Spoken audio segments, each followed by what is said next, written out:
అదే RTV app వార్తల్ని క్షణాల్లో చదివే అవకాశం ఉంటుంది. ఒక న్యూస్ పేపర్, ఒక టెలివిజన్ ఛానల్ మీ చేతుల్లో ఎప్పుడూ ఉంటాయి. తుఫానులో కోనసీమ అంతా కూడా అతలాకుతలం అయిపోతే చంద్రబాబు నాయుడు గారు చీకటి పడినా సరే పడవలో తిరుగుతా ప్రజలను రక్షించిన విధానం ఇప్పటికీ మర్చిపోలేదు మన తూర్పుగోదావరి జిల్లా.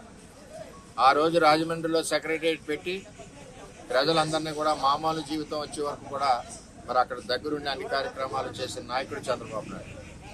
అదేవిధంగా ఉద్దుత్ తుఫాన్ వస్తే మరి విశాఖపట్నం కేంద్రంగా విశాఖపట్నం నగరం అంతా కూడా అల్లకల్లోలం అయిపోతే విశాఖపట్నాన్ని మరి అప్పటికప్పుడు అభివృద్ధి పదంలో మళ్ళీ వెంటనే పవర్ లైన్స్ కానీ, ఎలక్ట్రికల్ పోల్స్ కానీ, వాటర్ కనెక్షన్లు కానీ ఇవన్నీ కూడా అక్కడే సెక్రటరియట్, అక్కడే మంత్రులు, అక్కడే సెక్రటరీలు పెట్టి అయినా స్వయంగా విశాఖపట్నంలో ఉండి మరి కార్యక్రమాలు చేసి ప్రజలకు ఎంతో ధైర్యం ఇచ్చిన నాయకుడు.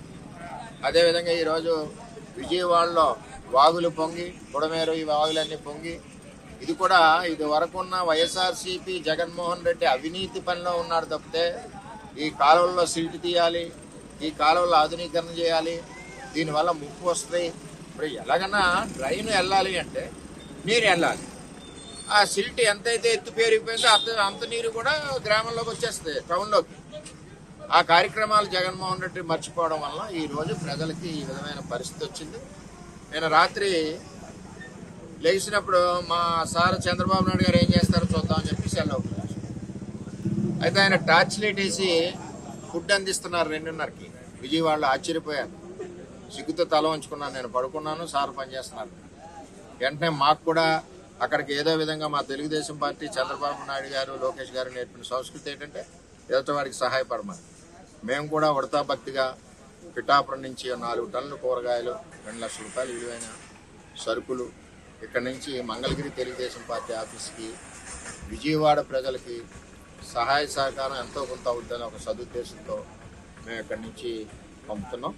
ఎందుకంటే చంద్రబాబు నాయుడు గారు చేసే సర్వీసు, ఆ వయసులో ఆయన రాత్రి నిద్రపోకుండా చేసే సర్వీసు యావత్ ప్రపంచంలో ఉన్న రాజకీయ నాయకులు కూడా ఈ విధంగా మనం కూడా మారాలి అనే ఒక ఆలోచన, ఉత్ప్రేరణ కల్పించిన నాయకుడు ఎవరంటే చంద్రబాబు నాయుడు. మనం ఈ 5 సంవత్సరాలు మనం మిస్ అయిపోయాం. వాళ్ళ ప్రజలు 5 సంవత్సరాలు కూడా పొరపాటు చేసేవారు మరొకసారి నెమరు వేసుకుంటున్నారు. అంచేత ఆయనకు అండగా లోకేష్ గారు, మరి తెలుగుదేశం పార్టీలో ఇద్దరు లోకేష్ గారు కూడా కీలక పాత్ర పోషిస్తూ ఆయన ఆదేశాలు కూడా ఎప్పుడు కూడా తెలుగుదేశం పార్టీ ఇటువంటి మరి వరదలు ఇవి వచ్చినప్పుడు మరి అందరికీ సహాయ సహకారాలు అందించాలని ఒక ఆలోచనతో మరి పనిచేస్తూ ఉంది. అంచేత ఈరోజు మేము పిఠాపురం నుంచి ఈ కాయగూరలు పంపిస్తున్నాం. ఎక్కడైనా సరే కూటమిలో ఉన్న కార్యకర్తలు అందరూ కూడా, అన్ని పార్టీ కార్యకర్తలు, ఆ పార్టీ ఈ పార్టీ అని కాదు, Telugu Desam party, BJP party, Janasena party అందరి కార్యకర్తలు కూడా ఎవరికి తోచిన సహాయం వాళ్ళు చేయాలి. కొంతమంది చేస్తూ ఉన్నారు.